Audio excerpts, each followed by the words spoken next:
Hello, I'm Norman Swan. Welcome to this program on doctors, mental health and well-being. A recent literature review commissioned by beyondblue, the National Depression Initiative, found that doctors have a higher rate of suicide compared with the general population, with female doctors more than twice as likely to die by suicide compared to females in the general population.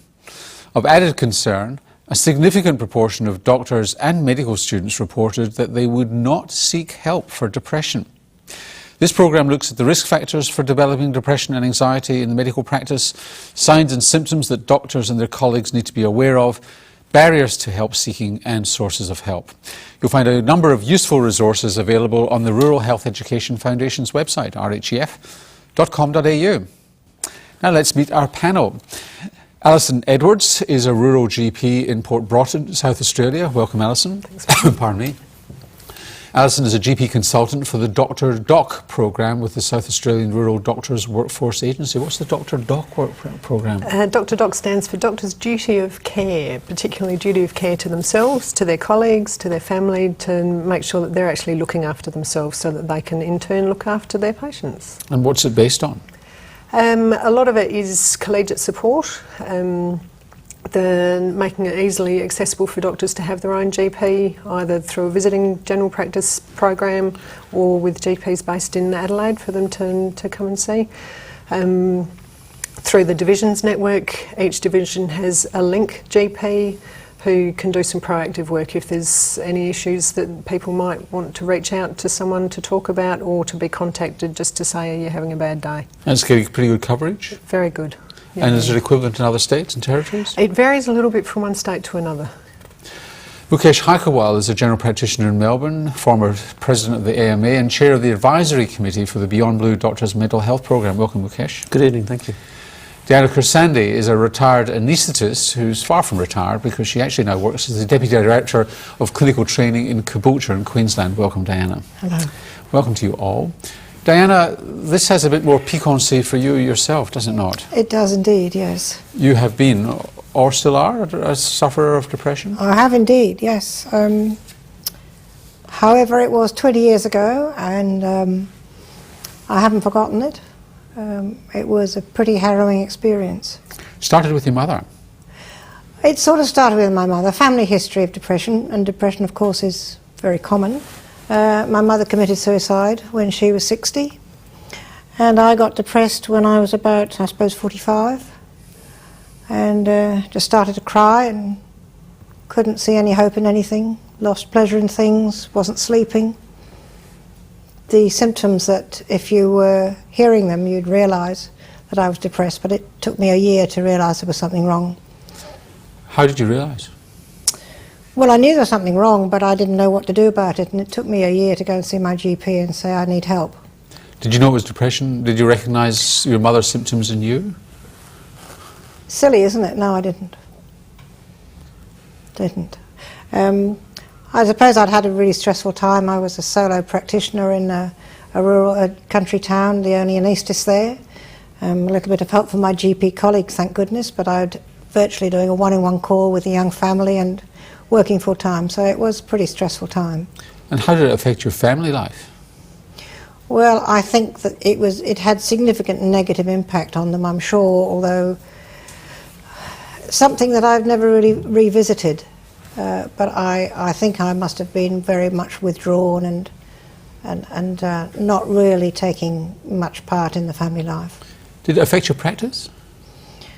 Well, I must say I found that going to work was actually a relief, because if I had to concentrate on something else I wasn't concentrating on the pain in the brain and the pain in the heart. So it was a good distraction, in fact. I've read your account of your own experience and you talk about pain a lot. There was a lot of pain. And I realised then why it is that people kill themselves, because they can't see any other way of dealing with the pain. What did the GP do for you? He sent me to see a psychiatrist, and that was the beginning of getting better, but it took a long time. Unfortunately, I think there were not the SSRIs then. I think I would have benefited from them. And how long did it take you to feel you were roughly back to your old self, whatever your old self was? Well, yes, of course, you're never really the same, but my brain wasn't my own at that time. And That's an interesting thing to say. Your brain wasn't your own. My brain wasn't my own, no. It felt, I couldn't think straight. It wouldn't do what I wanted it to do. It kept recurring back to these circuits of pain. Very, very distressing. And I suppose it took about 4 or 5 years before I got back to a different sort of normal. And has it recurred? Thankfully, no. Thankfully. And it's said that anaesthetists are more prone to depression and actually are more prone to suicide than other specialties. Do you think that's true? I don't know about the first bit because I don't know the stats are good enough to say that anaesthetists are more prone to depression. I don't know that there are any good stats on that. However, they are very good at committing suicide because of the ready availability of lethal drugs. Lethal painless drugs? Yes. And I'm just coming back to whether your colleagues noticed it. That's interesting. I'm sure they did. I used to sit and cry in theatre all the time, so I'm sure if they looked they could see the tears in the eyes. So behind your mask you were crying? Literally you were crying? Oh yeah. For no apparent reason apart from the pain you were feeling inside? That's correct. That's correct. And if they noticed, they didn't say very much. And I think that is something that we do have to think about what we're going to do now if we see a colleague in distress. And so did you ever revisit those colleagues and fess up to what was going on and see and hear what their reaction was? Did you ever sort of have a frank conversation? Some of them knew. Some of them who were my friends didn't know about it. Yes, certainly later on when I was under treatment. But it is something that I haven't revisited, and perhaps it was something I should do one day. It may have been too painful at the time. Yes. Since then, have you seen it in other colleagues? Oh yes, yes. What have you done? I think my antennae are better now because I've been through it myself, and I just offer help, ask them how they are, and suggest that they seek professional help. And if there's some of the junior doctors that I have dealing with, I can be a little more directive to say you really should go and seek professional help. Now, you described, when I started asking you this, the classic symptoms of depression. They're often very internal. It's what you believe about yourself, it's what you think about yourself, it's what you feel when you want to get up, you can't get up in the morning. It's what you feel at 4 a.m. or 3 a.m. when you wake up and you can't get back to sleep. What's the manifestations that you've learnt to see in your colleagues that you perhaps saw in yourself that you say, aha, I know what's going on there? And it's not often, presumably, tears in the eyes. No, it isn't. I think it's more a decrease in affect and a less efficiency at work. And sometimes you can observe absenteeism, calling in sick, perhaps more often than their colleagues. And in the old days you might have called that laziness or being slack, but in fact it may be pathology. Yep. And one of them was actually had called in sick, and he was actually at home thinking about suicide. So you're phoning him to find out how he was, might have saved his life? We did. Hopefully. Mukesh, you've had your own experience of calling in some help. Yes, well, two occasions really come to mind, one more dramatic than the other. The first was as National President of the AMA. I was actually taken aside by a colleague, friend, who said, how do you actually deal with what you're doing? Because who can you talk to and unload the daily work program? And the suggestion was, which I actually took up, was to see a psychologist as a side issue, to actually discuss those things. And that really kept me in very good stead in terms of my mental health at that time. So it was almost anticipatory. Correct. And it actually was very useful.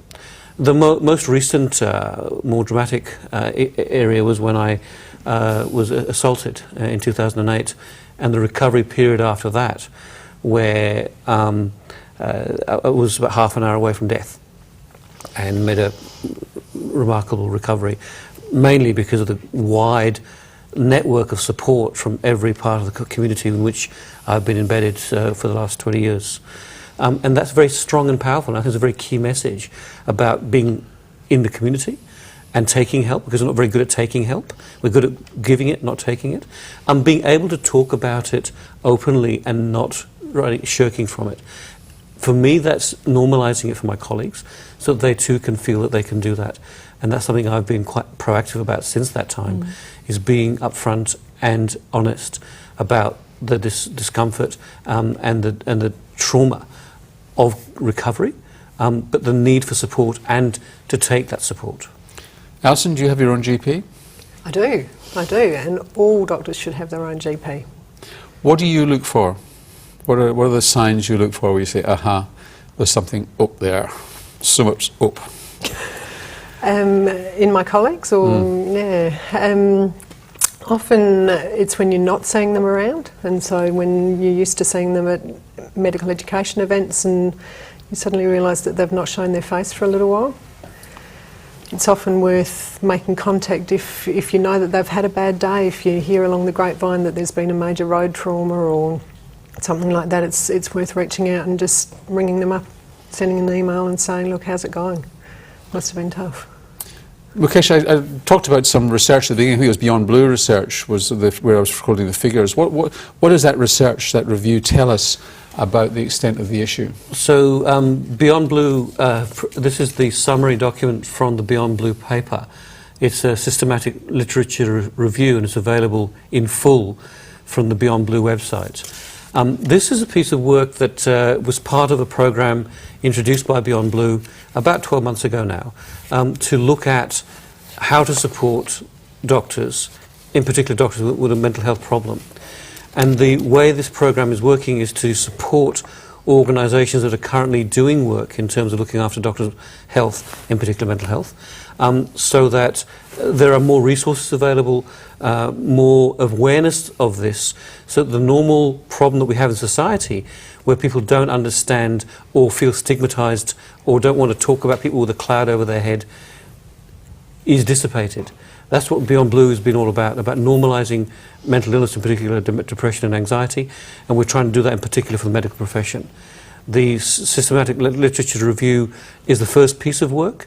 It is opened up a lot more questions, so there'll be a more detailed study with Australian data and Australian doctors. Because there's not a lot of data, really, are there? That's correct. The literature survey was quite deep and thorough, but really there were many holes in our information. So do we know the point prevalence of depression and anxiety amongst doctors? We looked, the actual figures show that the prevalence in the rest of society is 16 to 40%, 60%. That's lifetime. Depending on which figures you look at. And there's no difference actually amongst doctors for actually getting those sorts of diseases as you would expect. The problem, of course, is the severity of that increases quite significantly, and unfortunately the endpoint, which we always come back to around suicidality, is very significant, much more so in males than the rest of the population, but up to 148% more likely in a female medical practitioner in our area. So, although I don't like talking about the depressions, the suicidality side of things, I really want to intervene early and get in with the prevention and support parts of this equation. It very much is what's driving us, that there is a lot of difficulty working in our profession, exhibited by, unfortunately, a high suicide rate, and we need to not go there. What about rurality as a risk factor?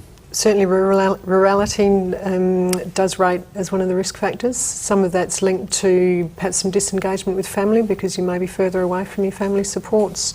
This is if you're an international medical graduate and you're migrated? Even local graduates, but certainly the international graduates have often moved to a completely new culture, and so there's a whole lot of other impacts on how they perceive what's going on in the world. And tiredness, presumably, is a well-recognised phenomenon throughout. And if you're a rural doctor, particularly in solo practice, you spend half your life knackered. Yeah. Well, I think tiredness is part and parcel of what we do because of the way we are driven as a profession. And as we say, people wear that as a badge of honour in many ways. I'm working so hard. But we've actually got to take a hard look at ourselves and say, we've got to slow down sometimes. And it's actually okay to say no to certain events, and it's actually okay to have a bit of me time and a bit of we time so that we do not burn out. Easier said than done, though, Diana. It is easier said than done. I think if you feel that you're the only person that can provide those particular set of expert skills, you think twice before calling in sick or twice before going away. Hard to get a locum. And fatigue, I mean, the downside of fatigue is also that you're more likely to make mistakes. Is there any evidence that there's a safety and quality issue if you're depressed? The evidence is hard to actually pin down, but that's very much the concern, that you become less efficient and you may miss things. And obviously it will affect different people in different ways. Some people become more intense and become much more assertive in what they're doing and how often they're doing that. Others then are actually more lapsadaisical. And I think it's important that we do recognise the actual symptoms of the illness and start dealing with that before it becomes an issue. And what about this story that some specialties, is it a myth that some specialties are more prone to depression than others? Well, I mean, the discussion in the literature review is very much one around the suicidality side, which is much greater among certain specialties. We've talked about anaesthetists, certainly psychiatrists, it's a high problem, and unfortunately amongst general practitioners too. So it's very much out there. It's a lethal condition, and it's one for which there's treatment available. And like every other lethal condition that can be treated, we need to be making people aware of it, getting the help early to prevent the end result, which we really want to avoid. Of course, we're our own worst enemies because we expect a lot of ourselves, and often and that leads our patients to expect a lot as well. Yeah, we're 10 foot tall and bulletproof. Can cure anything. Absolutely. Which of course is not true for a moment. And you know, you're almost a hero if you get up at 3 in the morning and do that surgery, when in fact in the modern world surgeons try not to do that anymore and try and operate the next day rather than at 3 in the morning. So there is that is part of the story, isn't it, here, that how you organise your work in medical practice can actually be a preventive mechanism. Diana? I'm sure that's true, and I think that you do have to learn to say no if there are other demands on your time, but in the acute care specialties there's no avoiding often getting up in the middle of the night to have babies. So, but if you're a rural GP yes. On at the hospital, I mean, there are now ways of actually turning acute, not labour, but other acute situations into semi-acute to be dealt with in the morning rather than at night, so that you've dealt with it and so on. It's an organisational issue. Oh yes, that's right, and I think in most hospitals now they don't do anything except life or limb-saving surgery between midnight and 7 o'clock in the morning. So that has improved the fatigue element. Are we getting any better, Alison, at choosing doctors who are less obsessive? I mean, you want an obsessive-compulsive doctor. You want somebody who's task-oriented. You want somebody who's going to be there for you. But that's going to be somebody who, when they can't keep it up. No, and that's the difficulty. The perfectionism that often attracts people to want to be a good caring GP sometimes, or doctor of any sort, sometimes works against them because they want to be all things to all people. And what about this issue, Mukesh, of the straw that breaks the camel's back? It's a stressful occupation, particularly being a rural GP, and the world around you can be quite stressful with family relationships and so on, brought on by that, and then something precipitates, like litigation, for example. Is that what happens to some people? There are obviously many stressors in an individual's life, and those mount up. And as we know with our patients, and remember, we are all human like our patients, and we need to treat ourselves like our patients treat them. We want to treat our patients. It's not any one thing necessarily, and it is a build-up of the various stressors. And that's why early detection is important, recognition of the symptoms is important, and understanding that treatment is available and using it is important, and getting help and using it is just so important. And I think that's just as important for us as a profession. It's not a badge of honour to be ill, but it's also not a failure, because hey, we're human, and when we get ill we need to deal with it. But just in terms of this new crop of Aboriginal and Torres Strait Islander doctors coming out into a situation where they're a rarity, which hopefully are going to become less rare, does that create its own issues? Certainly. Tamara sits on our committee that's steering the Beyond Blue Doctors Mental Health Programme, and one of the things she pointed out from this literature review was a lack of data around the care of Aboriginal and Torres Strait Islander doctors, and that's very much part of the work that we're wanting to proceed beyond in the next study that we do. But obviously, as there are more doctors from Aboriginal and Torres Strait Islander backgrounds working in our society, the demands on them will increase, And what we saw with the first tranche is that there were so many areas where people needed to understand Indigenous health and how to deal with it better, that the demands on them were massive. And I can name you many of the people that were the leaders in the area that are still leaders, and now they're feeling a bit of pressure leaving them as there are more people coming through. And of course they feel the same issues as their communities, which is disengagement, disenfranchisement, and lack of recognition, and so on. And I think that they can see the problem, they want to help and deal with the problem, and it's almost insurmountable. But they're, like the rest of us, are bound to deal with the issue of dealing with the gap. And they're going to be the leaders and supporters of that. But they need to be supported by the rest of us, because it's a societal issue.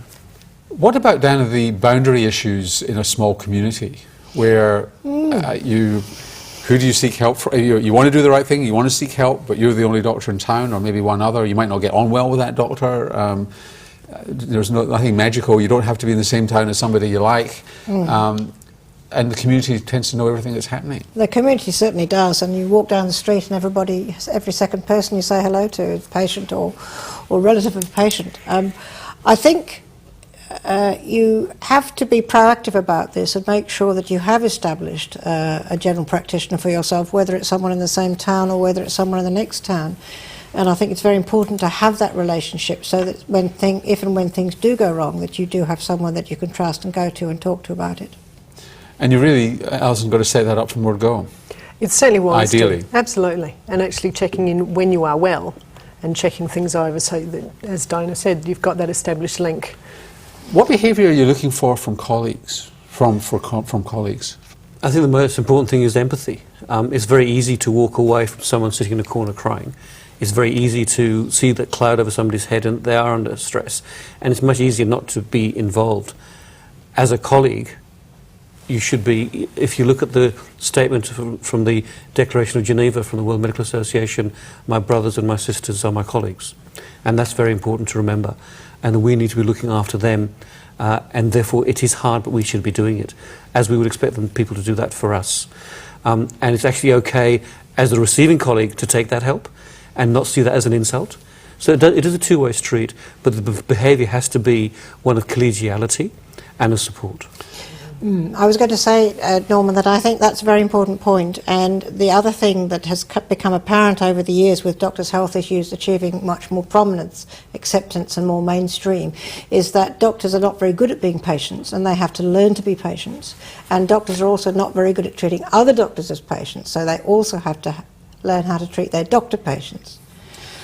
We've had a question from a general practitioner in Queensland asking about barriers to come forward, and whether or not, in fact, you actually, to be blunt, should be dobbed in for having depression, and whether that, the fear of that actually stops people coming forward. What, in fact, is the rule, if you like, with the registration authorities? Now we've got a national registration authority. Do we know?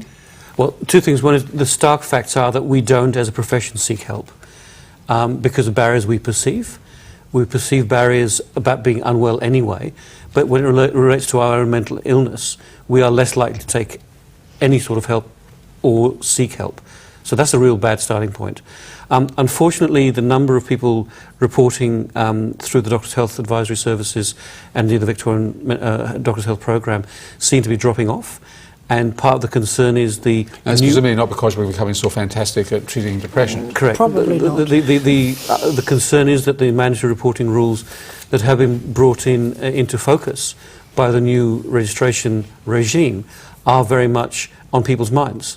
And the concern is that if they do go and report themselves or get themselves treated, they may well be reported to the board and therefore not be able to practice. We've seen the government of Western Australia change their legislation to disenable that, so people actually can be treated by their own physicians, doctors, psychiatrists without concern of being dobbed in, as you put it. I think that... Unless, of course, they're impaired. Presumably even in Western Australia say if you're impaired. I was going to say exactly that, Norman. If your illness is impacting on your ability to give safe patient care, then obviously that is going to be a matter for the board. But if your illness is not doing that, and you're getting better and you're being supported in your recovery, then I think perhaps you don't need to be. But the person who has... And of course there's a very good track record, and people get fearful of this. There's actually a good track record of doctors who are impaired, let's say that you are at the extreme end and impaired, just substance use and so on, which is often associated with depression, of going back to practice, or even having limited practice while all this is going on, and it not being a disaster at all. That could certainly happen, but I think the dobbing in bit, if someone's not practice isn't affected, I think you'd actually need to try to get that person to help yourself rather than ringing the medical board first. Worrying about that. Do you agree, Alison? Very much so, yeah. Let's have a look at our first case study. Samir is a medical graduate from Egypt. He arrives in a new job in a country town, 8,000 people. He's been in Australia for the last 5 months, newly married, his wife is pregnant, and he's joined a practice with 3 other general practitioners. He's a VMO at the local hospital, and he's also a GP obstetrician. Pretty well qualified international medical graduate, valuable asset to the nation. What should we be doing to help Samir before anything happens? I mean, is Samir at risk? Certainly Samir's at risk. He's coming to a new country. Relocating is one of the highest risks for feeling flat and demoralised in the world. So he rates fairly highly with that. And we know that international medical graduates that come into the country face a whole lot of pressures, including learning the new system. Our wonderful Medicare system that throws up its challenges. Learn it in 2 minutes, I don't know what people are talking about. PBS, all of that sort of stuff. Wimps. Yeah. Often they're under quite a bit of pressure to get their fellowship, because without that they can't get access to residency. They may be quite reliant on whoever it is that sponsored them to come in. And so if that's a work colleague, they've then got feeling of moral obligation as well as actual obligation. Yeah, they may well be culturally isolated. There may not be many other Egyptian graduates in the little town that he's in. There may well be. That may be why he's chosen to go there. One would hope that whoever's brought him into the country, and certainly the Rural Doctors Workforce Agency in South Australia does a lot of the recruiting in South Australia, and they do have a very streamlined approach to making sure that all of those things do get ticked off on before they're released into the wild. I mean, Mukesh, an important link here would be his wife. Absolutely. So both support and an area of vulnerability. Very much so. You have a family unit who need to be kept together to maintain their viability in that setting. So it comes with mentoring as they enter the system, a proper orientation process, as we've heard around Medicare and so on, but also culturally. So somebody working in any area in Australia, having worked in a different environment, will find great difficulty in how to deal with the way in which things are done where they're now living. Similarly, the wife is a very important support for the doctor in this case, and we're seeing many shires and councils actually getting involved in here to provide support, moral support and physical, but also maybe employment for somebody who also would probably be a driven professional in his or her right as a spouse, who often is dwindling away, not doing very much. And I think it's important that that is also part of the equation. I mean, paradoxically, in a sense, Diana, once this woman has had her baby, she might well be more integrated into the community than Samir, because she's going to make friends, at the local health clinic or nursery eventually. Well, absolutely, and I think certainly having children and having friends with children is a very integrating situation. However, you have to remember that Samir's wife may not speak English, so it may be quite a struggle for her. And if there's certainly in this small town there aren't any other Egyptian people, the potential for her is to be even more isolated than Samir is. So, and of course, anger will play a role here if they're not got access to Medicare and no access to free schooling. Yeah. The Rural Medical Family Network would also be a good local support, which I'm pretty sure runs fairly well in every state. How are we getting around that? I mean, that must make you feel terribly unsupported when you don't have access to the public health system or indeed the public schooling system. We're lobbying government with not a great deal of success at the moment. And for other communities just turned a blind eye to the kid turning up at the local school? Certainly I know a lot of the kids from within our region do go to the local schools. I'm not quite sure whether they're having to pay for it. Yeah. Tell me more about the Doctors' Mental Health Programme. So the Doctors' Mental Health Programme is run by Beyond Blue, part of the identification of various at-risk groups. I suppose understanding the community itself is very much more at risk, I suppose.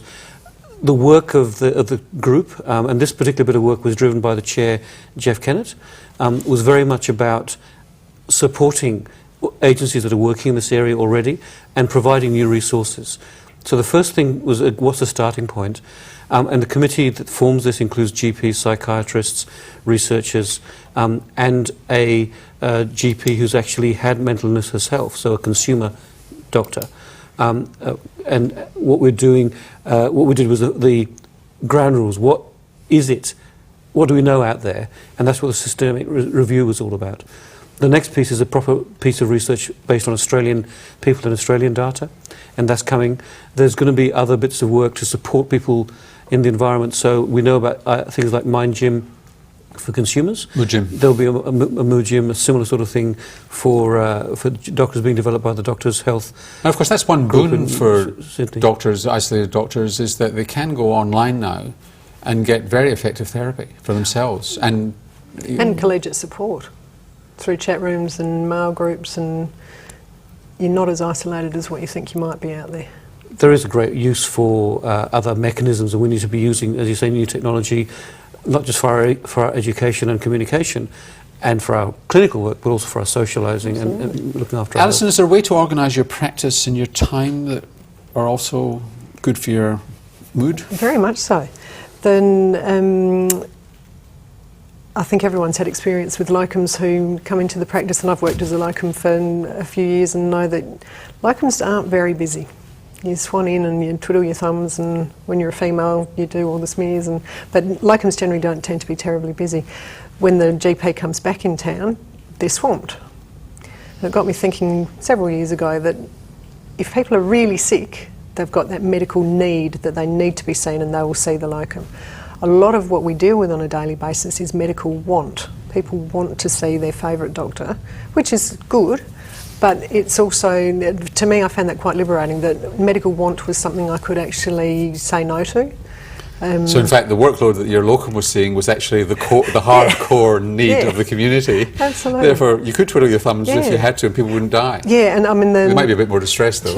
Well, it was more the thought that wherever I drew my line in the sand, there would be unmet need. And so you just have to find what works best for you. You're not going to be able to solve all the problems of the world, and so bite off what you can chew and accept that someone else can deal with the other bits. But there's also organising the other people in your practice, because even a solo practice has got other people. You'll have solo general practitioners even in the country with maybe 2 or 3 practice nurses. Yeah. Certainly encouraging good triage, whether at the front desk or through the local hospital for out-of-hours work. A good nurse on means that I don't get called overnight. If it's someone more junior, they always know they can ring, but you know, if they are well trained and supported, you can get full night's sleeps. So, I mean, Diana, time invested in your colleagues, your non-medical colleagues, could actually be quite a self-beneficial activity. It could indeed be, and I think to establish good relationships with your team is really important, and hopefully you will ask them to tell you if they're having problems with you, so it can be a sort of buddying relationship. Mukesh, what would you be telling somebody, if you were talking about self-care, what would be the early signs that someone like Samir is not coping terribly well, and for him to look for himself or a mentor to be looking for? Well, hopefully there will be a mentoring system already for him when he's working already in place, so he knows, and the person who's got hopefully some sort of regular contact may even detect the fact that he's under pressure, working too hard, not coming home in time, not seeing his own family, his wife in this case, that he's very much under pressure in the way he's behaving. He's more angry with his staff. He's perhaps being a bit off with the patients where he otherwise wouldn't have been, where the effort he's making is not quite what it used to be. And the very early warning signs that he, hopefully his wife, his practice staff, as we've mentioned, all have a role in saying, you know, you need to take a backward step here. You know, I remember in my own practice, it wasn't rural, but it doesn't matter, it was in my own practice, where we had a newborn who was particularly sick, and somebody else in the family who was particularly unwell. And it was my junior receptionist who took me aside and said, "Do you realise how short you are?" And that actually made me stop and think, she got a bonus. and I behave myself. Well, that's very nice of you there, Mukesh. So if I'm unpleasant to you tonight, I can...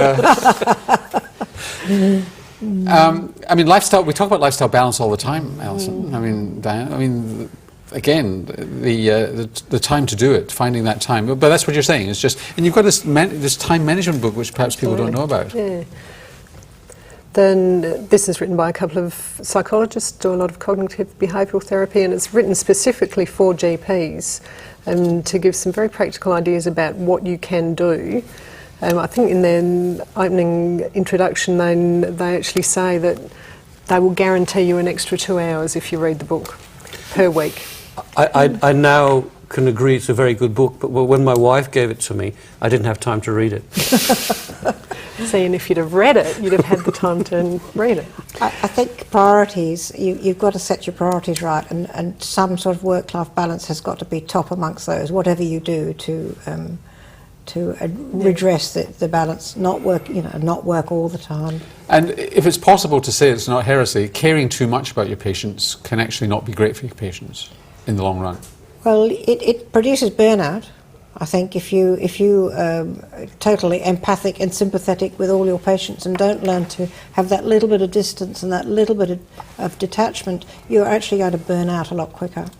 And that's the boundary area in a different way that you were raising earlier at Norman, in that when you're taking on the load and everybody's putting their loads on your shoulders and not taking their own responsibility for their own health back, it becomes a very heavy load. And it's important to say, actually, you need to do something for yourself. I can do a certain amount. I think we get that, but sometimes we get locked into the super doc place, and we've got to say, no, you need to take some responsibility back to the people that we're looking after. So, no heroes here, that's what we're actually saying. Let's go to our second case study. This involves Miranda. She's single, in her late 20s, working as a solo medical officer in a remote Aboriginal community. She's been experiencing feelings of anxiety since she arrived in the job 7 months previously. She often feels inadequate and overwhelmed by the demands placed on her. People around her see there's an issue. The community nurse says that she should be taking some time off and go off and see her family, but she feels that she'll be letting her community down if she goes away. I would imagine that's not an uncommon story, whether or not it's in a remote Aboriginal community or not. Yeah, it certainly sounds like she's struggling with perhaps not getting enough support and mentoring to have someone say it's okay to not stay, it's okay to get some time to herself. And even having that... And of course you'd hope that, say, in a community-controlled service, they'd recognise that and as if you like the boss of the doctor, and be able to say, you know, back off and you know, take some time, because they would want to sustain it. And even just having that, getting it, that if you don't look after yourself, you're actually going to be less effective, you're not going to stay there in the long run. That if you're really passionate about what you're doing, you actually need to make it a priority to look after yourself and to get some time out. And sorry, Diana? Well, I was going to say, you know, she's feeling isolated, but she's also young, she's relatively inexperienced, so there's that factor as well. Even if she were a very resilient person, she still might be struggling. So she also needs to find her avenues of communication, avenues of help. She needs to know who to ring up. If she's got a clinical problem that she can't deal with, she needs to know who to ring up before she actually goes there. So lines of support as well as mentors are important. I mean, sorry, go on. Yeah, I was going to say this is also the relevance and the importance of Aboriginal health workers in this sort of area, where they have an increasing role, more so in the Northern Territory. Rural and remote nurses have an important role here, and that building that teamwork and the system to allow people to a break. And then to, you know, with the brave new world of video conferencing and maybe one day the National Broadband Network, there'll be a way of getting consultation and support from beyond your four walls, which will allow you to do your work in a supported environment, because it's very scary sometimes to make a decision, and to get that information is really very useful outside. What sort of dynamic is created by being an employee? So, and that could be a situation where you are a medical officer in a community-controlled Aboriginal medical service, or you're a registrar in a practice, or a salaried practitioner within a practice. Does that make it easier, harder? What's the story there of being an employee rather than a private, you know, your own practitioner? I think it probably does help a little bit in that you do have access to the sick leave and holiday leave that almost there's a forced duty of care on you. Yeah. Right. But at the same time, often the role models that you're working with are not selling the same story. And so there's that subtle pressure of, well, yeah, you're entitled to holidays, but don't think you're going to take any because I haven't. Yes, even if it's not said. Yeah. Yes. Less choice. And a bit less choice. And Diana, we as doctors are supposed to be at the forefront of reducing stigma about mental illness. And presumably when we've got it, we feel it most acutely. I think that's right. We because there is still the stigma attached, and I think we just talked about it already, about people less likely to seek help if they've got mental illness as opposed to, say, having a breast lump. They probably go and see a doctor straight away. I think all we can do is keep talking about it and realising that mental illness is an illness like any other and needs to be treated and needs to be accepted as such. And of course, we might not notice as doctors, we recognise in our patients, if our patients have had multiple life events, there's been a car accident, a death, unemployment, that sort of thing, we know as doctors, gosh, this is somebody who's actually going to do that. But in many ways, our life events are part of our work.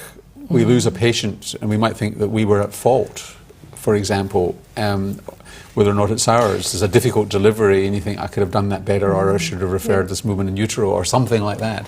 Our life events are part of our work. Yeah, and I think we're also trained to develop that emotional distance, that you don't buy into what's going on, you keep that step away, which in a way I think often works against us. But there's still the expectation, there's still the expectation that when you go through, when you qualify, that you're there to make people better. And the next stage of growing up, I suppose, as a doctor is understanding that that's not actually true.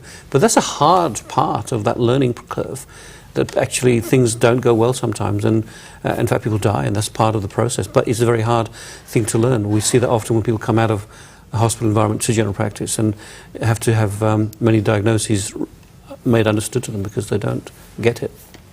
Yes, and even the best doctors can make the worst errors. I mean, everybody makes errors, and particularly if you feel personally responsible for a death which may not have even been completely responsible for, it still can prey on your mind. And if medico-legal action follows that, it's a really, really stressful time. And we know that doctors are much more likely to commit suicide if they're involved in prolonged medico-legal battles. And you often wonder, with rural GPs who are rural generalists, or GP obstetricians, GP anaesthetists, who might be the only one of their particular specialty in town, that you just quite rationally you think, well, who's going to do it if I'm not there? And the locum's not necessarily going to be able to do it. Yeah. Is there are any improvements in the locum system to actually match skills to community needs? Yeah, certainly. Even on a national basis, there is now, I believe, a national obstetric locum service, and they are creating, if not already created, an anaesthetic equivalent to that. Because I would imagine that if we're talking about anxiety, induced anxiety, what bigger induced anxiety than being a locum in a strange country town where you're expected to do stuff that you've never done before? Yeah. And it is quite difficult because you're working in an area where you don't have that sense of contact with the staff, you don't know what their skills are, you don't know exactly where to reach to get whatever item of equipment you might need. So it does add a level of complexity to it. A question from a general practitioner in South Australia is racism or prejudice significant in terms of depression in doctors from overseas, IMGs? I'm not sure, again, that there's any statistics that we can call on with that, but I think it varies probably from one town to another how well received into a community, particularly a small rural community. Some of the international graduates may find themselves, one would hope, they would consider themselves welcomed. What's the feedback that you get from what how their patients react if, you've arrived from Egypt or Sudan or somewhere like that? And I think once they've settled into town enough to get their face known and have enough people see them to say, yeah, they're okay. It's like any new doctor coming to town. Well, it's not really, because well, it's not. They're not the same colour. And certainly, I guess, perhaps rural communities may be a little bit. But this comes to the role of the community as leaders. Well, that's right. Shire councils and so on. We at the time of the Jayan Patel case in Queensland, there's a very significant pushback at that stage. I was National President of the AMA at the time, and I acutely knew that from the messages that I was getting from Queensland at the time. The issue of racism is one that is out there. We shouldn't hide from it. It applies to Aboriginal and Torres Strait Islander people as well as non-Aboriginal people too. And that's something we need to first of all understand that it is there, and then how do we deal with it? We deal with it by the practitioners working in the area having credentials that are irrefutable. And the people need to know that. That's where the community support's important. That's where the support of the Shire Council and local colleagues is important. And therefore people then will get the confidence as they get established into practice. But absolutely, it's going to be a big pushback when people first go into an area, and that's part of that learning process and support process. And of course, drug and alcohol misuse, Diana, goes part and parcel with this. Which issues? Drug and alcohol use. Drug and as alcohol. Comorbid with depression and anxiety. Yes, I think from the substance abuse point of view, there often is underlying mental problems, and certainly, unfortunately, several doctors do develop substance abuse. They do use substances in the way they shouldn't. So, I think that sometimes it's just a risk taker. Somebody who likes taking risks will say, well, look, what will happen if I inject this into myself? Other times it's to cover up their pain, to deal with their pain, as alcohol is used. But of course it does put patients significantly at risk, and it also puts the doctor's health significantly at risk. Our final case study is Joe. He's been working as a doctor in a rural community for about 8 years. Unfortunately, his marriage broke up about 3 years ago. He's depressed, started to self-prescribe antidepressants, and his attitude to work has changed in the last 6 months. He's hostile, cynical, and negative often, and it's affecting his relationships with his colleagues. Alison, how would you know that he's self-prescribing? I mean, is self-prescribing an issue? Self-prescribing, certainly things like SSRIs would not be a recommended pastime. In fact, ideally all doctors should have their own GP and use them as their first port of call for any illness. Would you know that he was self-prescribing? No, you wouldn't necessarily. It may be that he's constantly raiding the drug cupboard and just taking whatever taking the samples. Yeah. Or taking a drive into a local or nearby town so that he's not known in the town that he's there. Yeah. What's the avenue of help? I mean, if he's cynical and hostile, not turning up at meetings and just becoming more isolated, he's not necessarily going to be that visible to his colleagues apart from becoming a pain in the backside. It's the usual part of general practice in particular, but other practice, that everyone's a ship in the night, even in smaller hospitals or larger hospitals. You're walking past and you don't make contact because everybody's too busy to stop and check where you are. So that's where the mentoring is so important, the support network, being part of the community is important. And obviously when there's an illness, having the general practitioner is an important part of it. So that the antennae are up by your friends and colleagues around you to pick up something's not right. But let's say he's slipped through the net. We're at the end part of the story now. What can we do for him if people start to recognise this is the sign? What can we do? And let's assume he doesn't want to hear it. I mean, I think it's a hard story to tell to anyone when they have a mental illness, much more so as a medical practitioner. And we need to be there very much for them, be providing the support, avenues of care, other people to take over some of their care, and actual physical support in the practice potentially, whether it's through the local workforce agency or whether it's through the local division or the Shire Council, recruiting somebody in there to support that person whilst they get better. Because at the end of the day, like any other human, a medical practitioner will get ill, and if they had a heart attack, you'd have no problems sorting that out. This is the same thing, and as we've heard from the statistics, this is a lethal disease we're talking about. So Diana, compassionate but direct, is that what we're saying? Yes, compassionate but direct. He'd be hard, he'd probably deny that there was anything wrong. One would have hoped that earlier on somebody would have said to him, your marriage is broken up, how are you going? But if he's not listening, we just have to keep trying and point out to him that he's not well, and that people are noticing that he's not well, and he really does need to get some professional help. And if he refuses to do anything this week, then perhaps next week you're going to do the same thing. Just don't give up. Just don't give up. Let's rewind the clock, say 5 or 6 years. Now, his marriage broken up 3 years ago. If it was related to his psychological state, there would have been a few years of hell before that for both parties.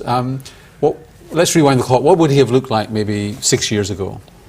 You might have seen some signs that he was starting to look fatigued. He may well have been withdrawing from the medical education events even at that point.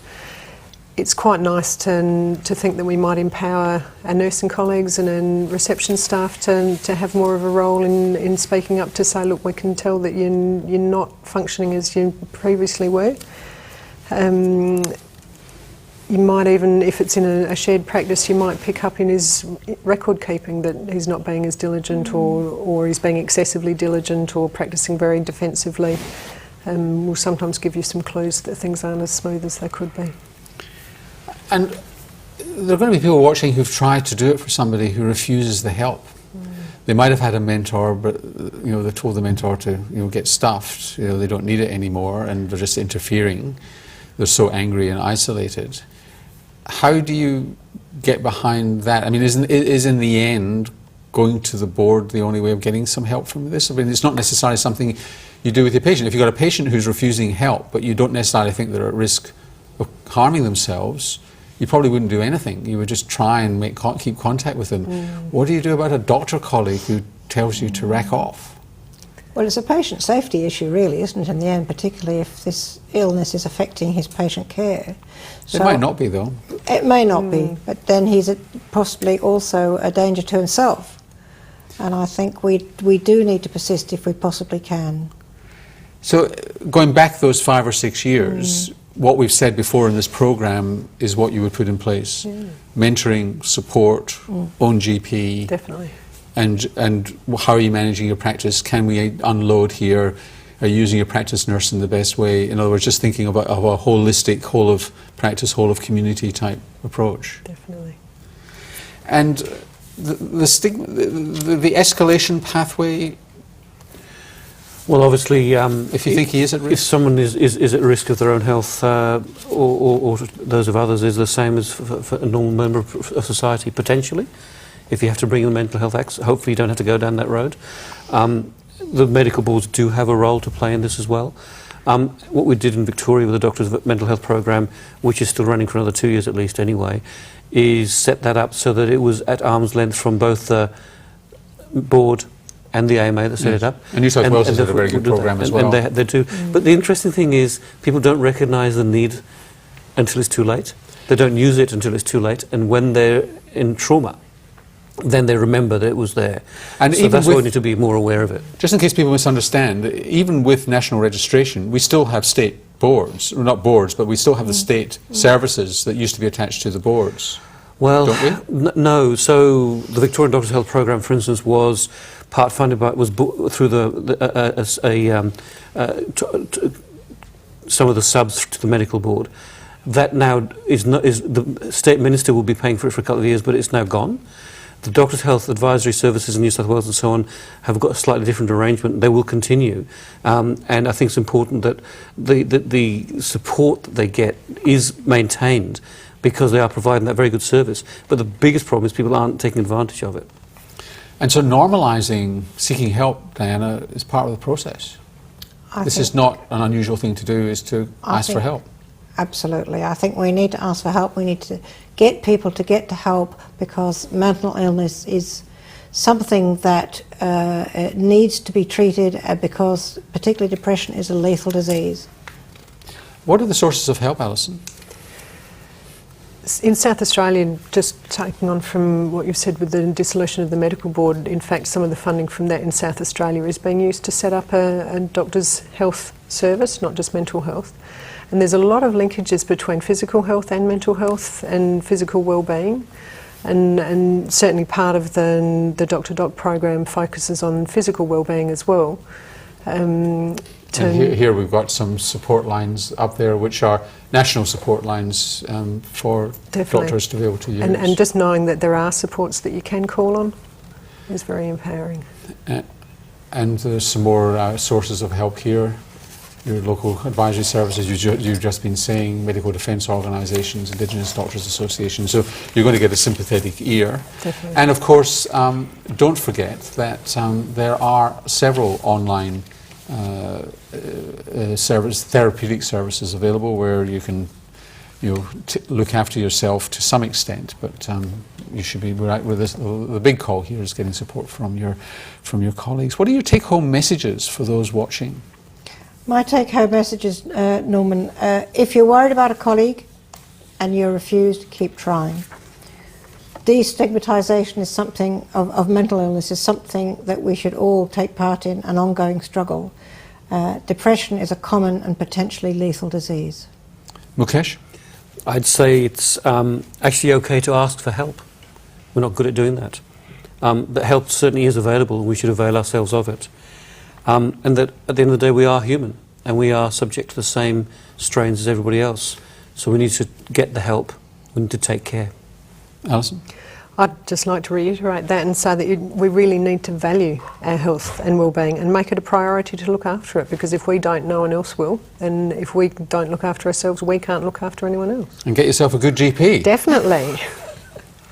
Well, we've got a lot out of tonight's programme on Doctors' Mental Health. We certainly have the importance of self-care, seeking outside help when needed, and not being a hero. Our thanks to Beyond Blue for making the programme possible, and thanks to you for taking the time to attend. If you're interested in obtaining more information about the issues raised in the programme, there are a number of resources available on the Rural Health Education Foundation's website, rhef.com.au. Don't forget to complete and send in your evaluation forms to register for CPD points. I'm Norman Swan. I'll see you next time.